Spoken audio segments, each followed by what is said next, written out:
medyo mahirap. Pero Angel, anong inspiration para makuha uli yung ganyan? Kumain po ako ng panis. Ayaw ko po nang makalat sa bahay. Wala kayong gastos din ako. Hindi nga eh. Parang ang bongga eh. Pag masaya ka lang siguro.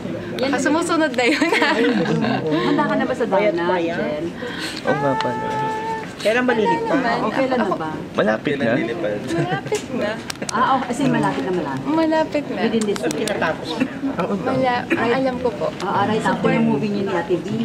Ang alam ko po. Bumalik na yung dati niyo. Darna.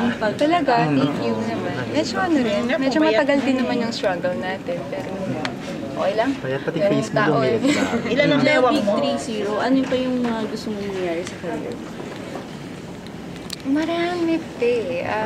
May mga rules akong gustong gampanan din talaga. Pero Hanggang 30. right now kasi nasa ano ka na eh. Siguro dahil medyo kontento ka na sa ginagawa mo. Parang dati nung bata ako, mas habol mo yung quantity.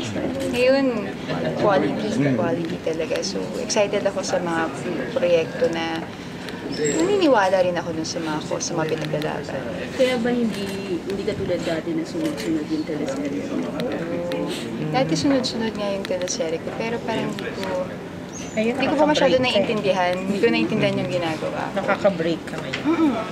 Ano rin eh, kaya na-realize, ang dami ko nagagawa, ang dami ko narating sa career ko, pero sa personal na buhay ko, parang naisip, teka lang parang puro career yung ginagawa ko. So, natututo rin ako yung, teka lang, ano ka muna, hinahinay, matuto ka mag-balance.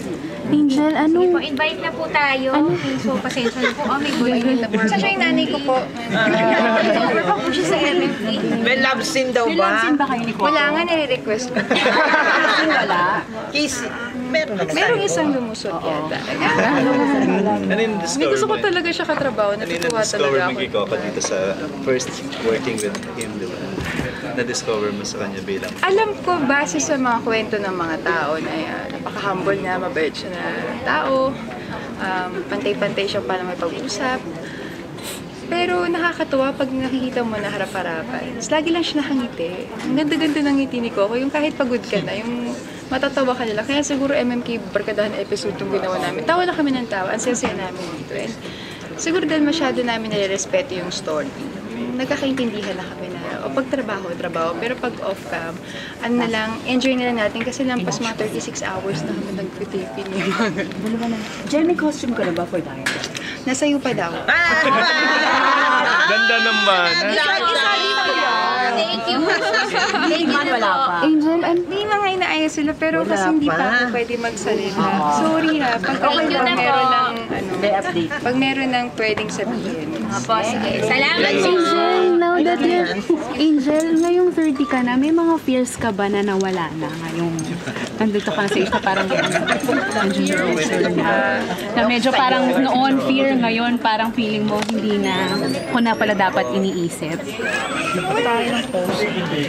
Dati kasi takot, nung bata ko pag sabi 30, parang tanda, ganyan. Parang feeling ko kailangan ko na magseryoso sa buhay. Ngayong 30 na ako, parang hindi naman pala. Parang pareho na naman. Depende mo na lang kung paano mo siya haharapin. So, isip ko, kailangan ko ba magseryoso na? Kailangan ko ba magpa-party ng grown-up party na? O kailangan ko ba magbata-bataan? Kung ano na lang gusto mo. Ganyan. Thank you. One, two.